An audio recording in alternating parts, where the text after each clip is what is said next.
Hello everyone, today's book is called Busy Spring, Nature Wakes Up. It's by Sean Taylor, Alex Morris, and illustrated by Chinyi Chu. Yeah, it really does feel like spring is the earth waking back up again.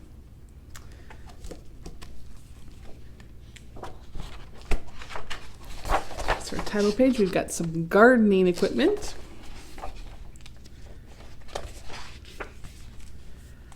We've got like a busy pond.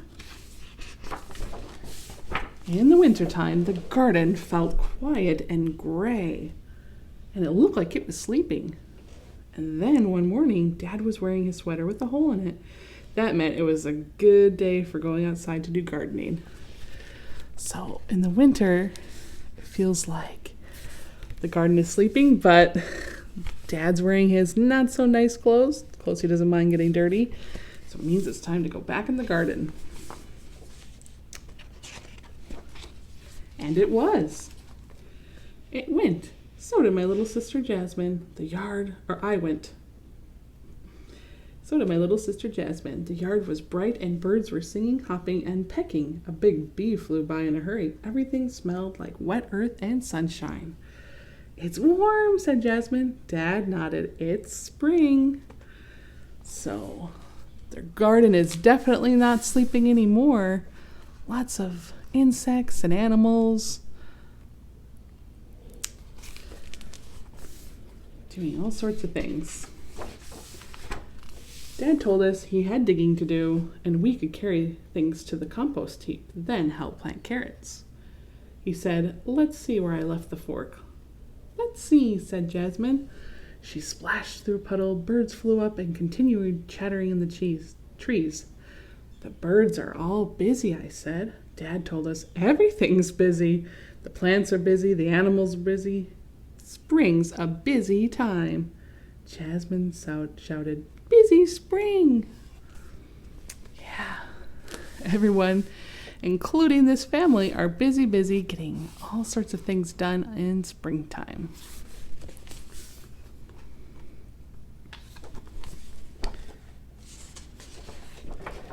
Dad brushed his hand through the flowers as tall as Jasmine. Bees and bugs zoomed out. He told us, "The spring sunlight is nature's alarm clock. Life's waking up. Plants are racing to get more light. Some grow high, then the wind scatters pollen from their flowers. Some paint themselves in brilliant colors to attract insects." Jasmine put her face in some flowers. They made her sneeze. "You're not a bumblebee," I told her, laughing. She ran around going bzz, bzz, bzz.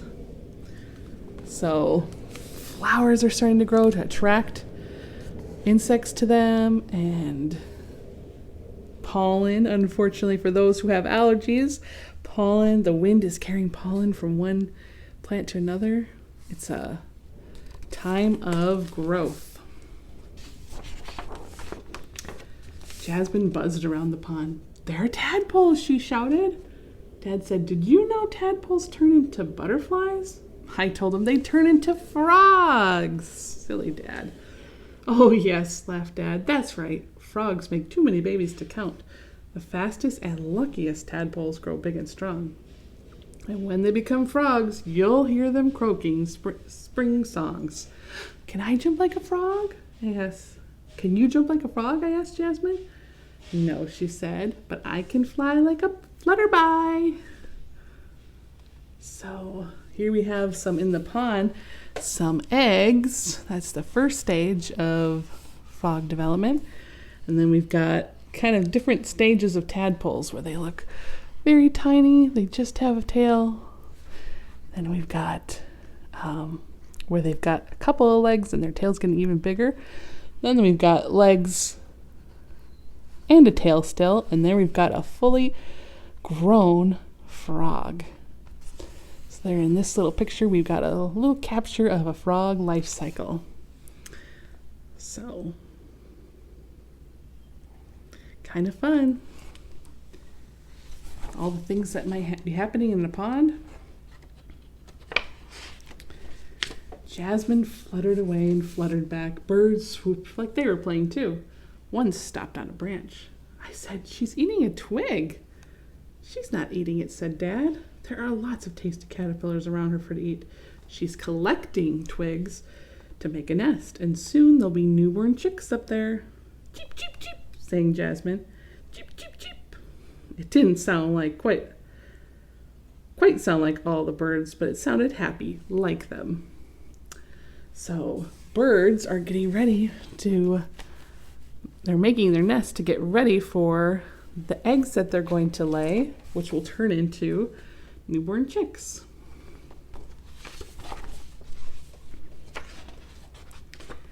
We still hadn't found Dad's fork.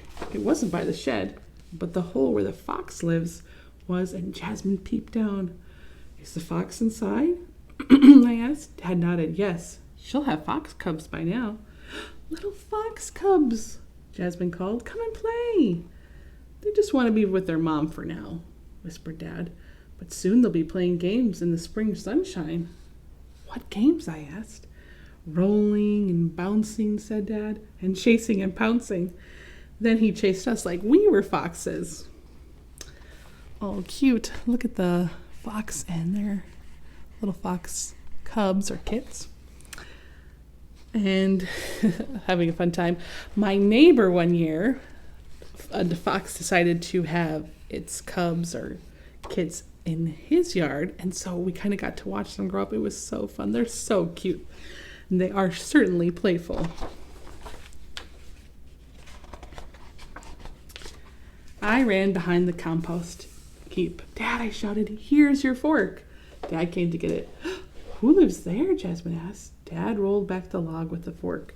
Insects. They were rushing ants and woodlice. There were worms and a shiny beetle. These are nature's recyclers, Dad told us. They're working hard, eating up all the dead things. So even the bugs are busy in spring, and they have important work to do. Though you might not like bugs, they are important to our ecosystem. I spotted a caterpillar next to the compost heap. Look, I pointed. Spring is all around us, smiled Dad. Everything's growing, feeding, and making new life. That caterpillar was an egg a few days ago. Now she's eating and eating. Soon, next she'll wrap herself in a cocoon. She'll change into a butterfly and find a mate. Yes, I said, tadpoles become frogs and caterpillars become butterflies. Dad looked at Jasmine and asked, can you become a butterfly again? No, she said, but I can become a frog. And off she hopped. So just like frogs, butterflies also go through a metamorphosis life cycle. They start as eggs, then they become caterpillars. And I don't see it pictured here, but they make, oh, there it is. It's hiding because it looks like a leaf, doesn't it? Which is good disguise. When they're big enough as caterpillars, they wrap themselves in a cocoon, and in that cocoon, they become butterflies. So that's their life cycle. Just like the tadpoles, frogs have a life cycle. So this time, Jasmine's going to be a frog now. It might rain in a bit, called Dad, and we came out to do something else, didn't we? Digging, I said, and planting carrots, Jasmine told him. That's right, said Dad. Come on. So we did. Birds sang along, petals came dancing down, and we got busy. So spring, if you want a summer garden with fruits or vegetables, you need to start planting in spring.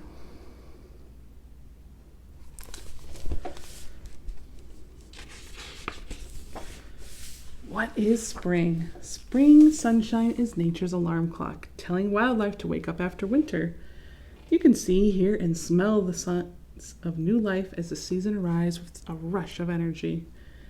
Darkness is chased away earlier each morning. Crisp, cool air becomes milder. Warm winds blow in, ice melts, rivers swell, stormy showers and morning dew bring fresh water. These seasonal changes beckon animals and plants to leave winter behind and get busy. So all the sort of changes that happen in spring, the temperatures become warmer, The days become longer, the sun rises earlier, sets later, and all sorts of animals are awoken by those changes to start doing what they do in spring. The sun and the way the Earth circles it gives us the seasons. For half the year, the south of our planet tilts towards the sun. For the other half of the year, the north of our planet tilts closer. Where Earth leans closer to the sun, the days grow longer and warmer. This brings the brighter and sometimes wetter days of spring. So the Earth does not sit like that. It sits a little bit like this. So whatever is closer, depending on where we are in an orbit around the sun, determines what season it is. The part of the Earth that is closer to the sun is going to be warmer. The part that is facing away will be cooler for winter.